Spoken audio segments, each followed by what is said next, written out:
e lança-se Paulo e Silas dentro da prisão. Acredito que todos aqui conhecem essa história. O texto vai dizer que Paulo agora é lançado na prisão. Só que, além de ser lançado na prisão, a Bíblia também vai dizer que começaram-se a açoitar Paulo. E quando eu fui meditar o que era realmente o açoite daquela época, na cultura romana, o açoite era uma vara que ela possuía 8 dobras de couro. E nessas 8 dobras de couro, tinha na sua ponta um pedaço de osso de carneiro. Esse que fazia com que a cada ponto que era lançado houvesse terríveis cortes profundos na pele. Esse açoite era o mesmo a qual aconteceu com o nosso querido e Salvador Jesus. A Bíblia diz que açoitaram-se várias vezes em Paulo. Açoitaram-se várias vezes. E logo após, lançaram-se Paulo na prisão. Só que quando a gente medita aos Filipenses, aqui não vai falar de Silas, mas aqui vai destacar que Paulo estava preso. E quando fala que Paulo estava preso, havia uma igreja que era grata pela vida de Paulo. A Bíblia diz aqui na carta aos Filipenses que a igreja de Filipe começa a ter saudade de Paulo, pois já eram mais de 10 anos que não havia, desde que Paulo tinha chegado naquele lugar, desde que Paulo tinha começado a pregoar as boas novas de Cristo naquelas terras. Os irmãos de Filipe não tinham visto ele ainda desde todo esse tempo. E o texto vai dizer que os irmãos de Filipe sentem saudades de Paulo, mas não sabia como vê-lo, não sabia como fazê-lo, pois Paulo estava distante. O texto diz que o homem de nome Epafrodito, os irmãos de Filipe entregam em forma de gratidão, entregam uma carta de amor e também junto com essa carta de amor uma oferta financeira para que esse homem de nome Epafrodito venha levar a Paulo, que estava lá em Roma. A Bíblia diz que Epafrodito faz essa viagem, entrega tudo a Paulo. E aí, logo após, o texto vai continuar dizendo que Paulo recebe. Só que Epafrodito, ele adoece. Ele adquire uma doença que quase leva à morte. Só que Paulo nos esclarece nesse texto que Epafrodito, mesmo estando nessa terra, mesmo adoecendo, ele estava disposto a morrer pelo Evangelho de Cristo. O texto vai dizer que Epafrodito, ele estava disposto, ele não estava nem aí se ele morresse pelo amor do Evangelho. Só que após essa doença, só que o texto também diz que Deus cura esse homem de nome Epafrodito. E ele é curado. O texto também diz que estava havendo uma confusão, uma desavença da igreja de Filipe com esse homem. E Paulo fala: olha, confia nesse homem, honra esse homem, porque esse homem ele chegou aqui em Roma e ele está disposto a morrer por Cristo. E esse homem ele é um homem que merece ser honrado, é um homem que tem caráter, é um homem que merece a vossa atenção. Só que os irmãos, mesmo vendo esse cenário de Paulo, que daqui um pouco eu já irei comentar, mesmo os irmãos observando que quando você vai meditar nesse texto, você vai ver muitos problemas, você vai ver muitas causas que poderiam fazer com que o apóstolo viesse se entristecer. Quando você medita aos Filipenses, você percebe o primeiro problema na vida de Paulo. E que problema é esse, Valenilton? A prisão. E você percebe que também, além da prisão, tem um segundo problema. Tem a distância. Que Paulo ele até queria visitar os irmãos de Filipe. Como também tem outro problema. A saudade. Ele tinha vontade, mas não tinha como ir lá. E o quarto e último problema, que você vai observar, eu já irei comentar cada um nessa noite, é a dor física. Paulo estava sentindo muita dor física. Porque o texto diz que Paulo, além de ser encarcerado, igreja, Paulo também estava acorrentado. Ele estava com as correntes nas mãos, ele estava com as correntes sobre os seus pés, e tudo isso fazia com que ele viesse ter terríveis dores. Mas quando eu medito, quando eu viajo nessa carta, o que me impressiona, o que me alegra com o povo de Deus é uma coisa. Os irmãos de Filipe até pensaram que dentro desses problemas, eu sei que cada um que está aqui nessa noite tem problema. Eu sei que cada um que chegou aqui nesta noite tem as suas limitações. Tem aquilo que está sendo algo terrível nas suas vidas. Tem aquilo que está sendo como um espinho na carne, como Paulo mesmo falou. Tem algo que está fazendo com que você venha se entristecer, com que você venha se esmurecer. E o que eu me alegro nesse texto, que Paulo ele diz o seguinte. Quando a gente chega ali no capítulo 2, no versículo 18, ele diz o seguinte para a igreja: alegrai-vos, regozijai-vos. Ou seja, o que Paulo quis dizer aqui, meus irmãos, eu estou preso, eu estou distante, estou com saudade de vocês, estou acorrentado, sentindo dores físicas. Mas se você pensar que eu estou triste, eu não estou não.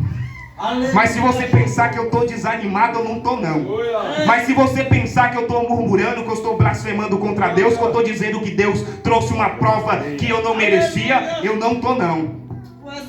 Alegrai-vos, regozijai-vos, porque se vocês estiverem pensando isso, é vocês que estão assim, eu não estou.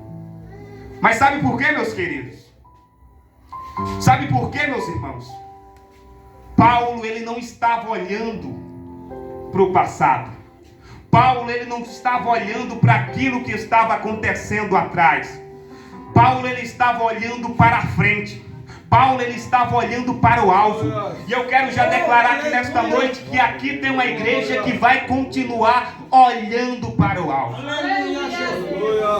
Paulo estava diante de 4 grandes problemas na sua vida. Paulo estava diante da prisão. Perceba que a prisão é algo terrível. Nesse momento eu só queria que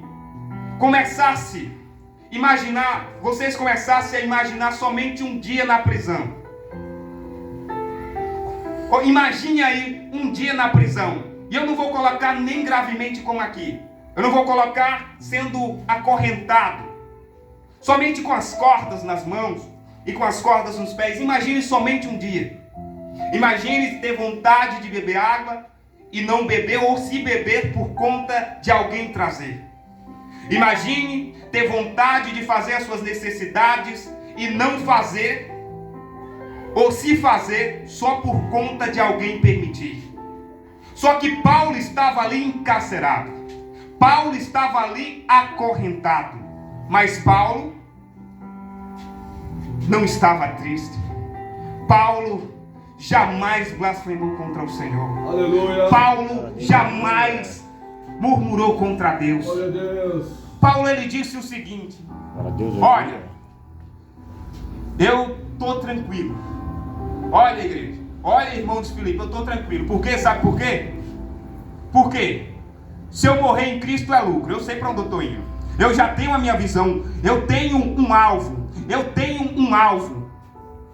E se eu continuar vivo, é bom também. Sabe por quê? Porque se eu continuar vivo, eu vou continuar pregando, irmão de Deus.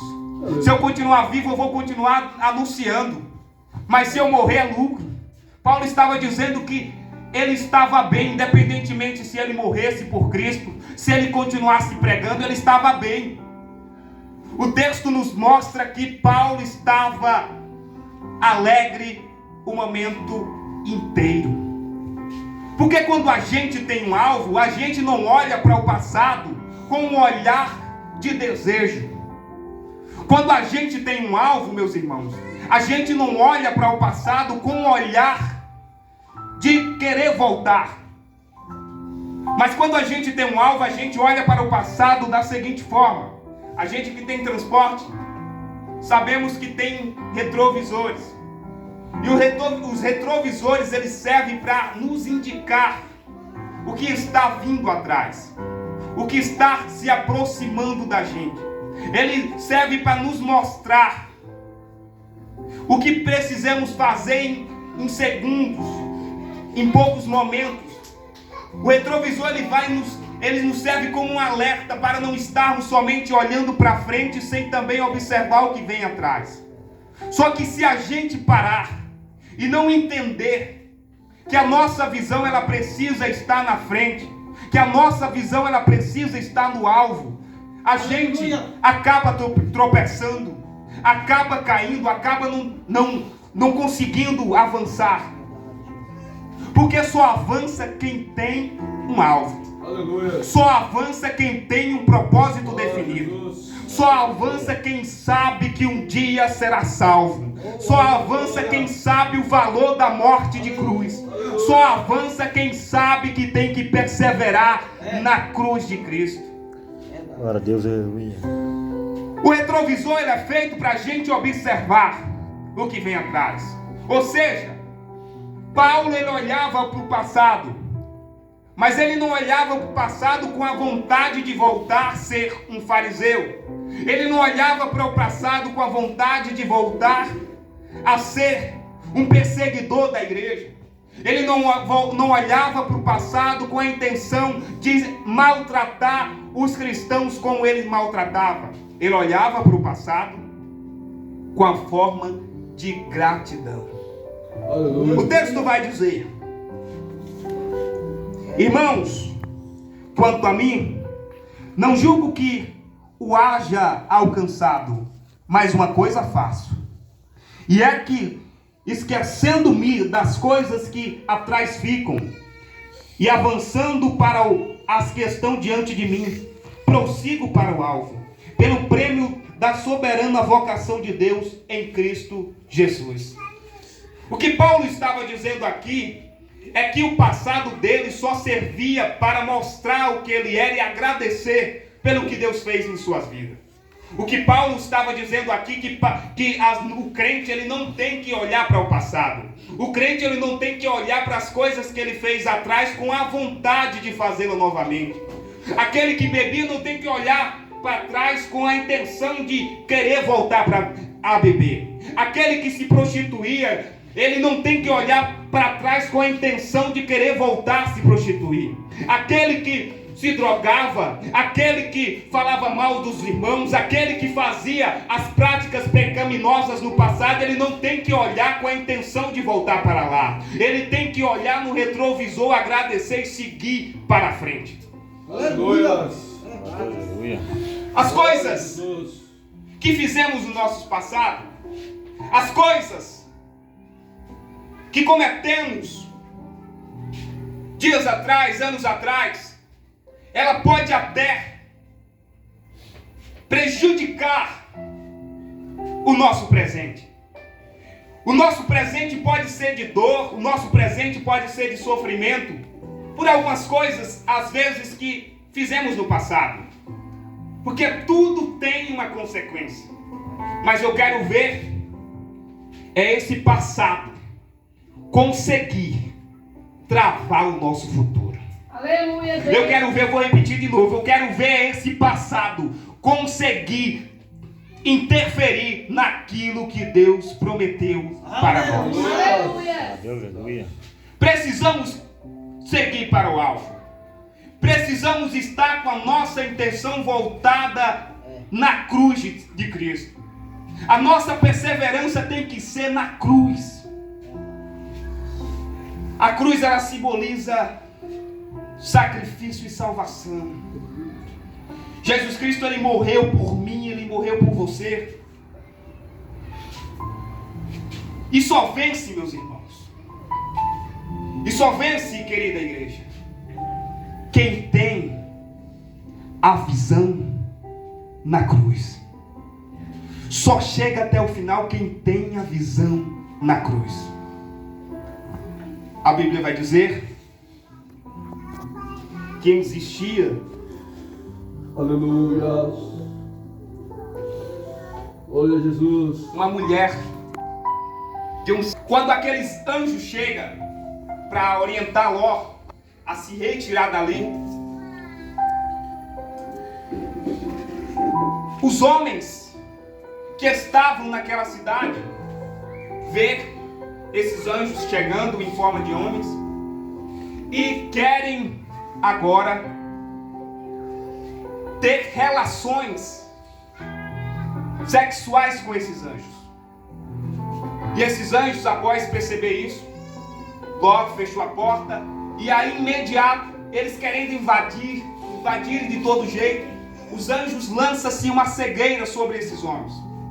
E após lançar essa cegueira, o texto vai dizer que os anjos arrastam a Ló, a sua esposa, os seus filhos, os seus genros, em sinal de misericórdia, e fala: temos que sair o imediato dessa cidade. Só que é o seguinte: vamos sair, mas não olhe para trás. Porque se olhar para trás, quem olhar para trás será convertido numa estátua de sal. E a Bíblia diz que o anjo, ele começa a conduzir o povo. Ele começa a conduzir a Ló, começa a conduzir a sua esposa, começa a conduzir seus filhos, seus genros. E o texto diz que quando se retiram, começa a cair do céu fogo e enxofre. Começa a cair do céu fogo e enxofre sobre aquele lugar. E eu já imagino que quando aquele fogo começou a cair sobre aquele lugar, os barulhos eram terríveis. É perceptível que o barulho era terrível ali. E aí, quando aconteceu aqueles barulhos, o texto vai dizer que a mulher de Ló olha para trás e se converte numa estátua de sal. Meus irmãos, o crente, ele tem que olhar para frente. aleluia. Meus irmãos, o crente, ele precisa olhar para o alvo. Glória a Deus. Porque se a gente olhar para a luta, se a gente olhar para a dificuldade, se a gente olhar para o problema, a gente não vê a igreja. Perceba que Paulo, ele estava passando tudo o que estava passando.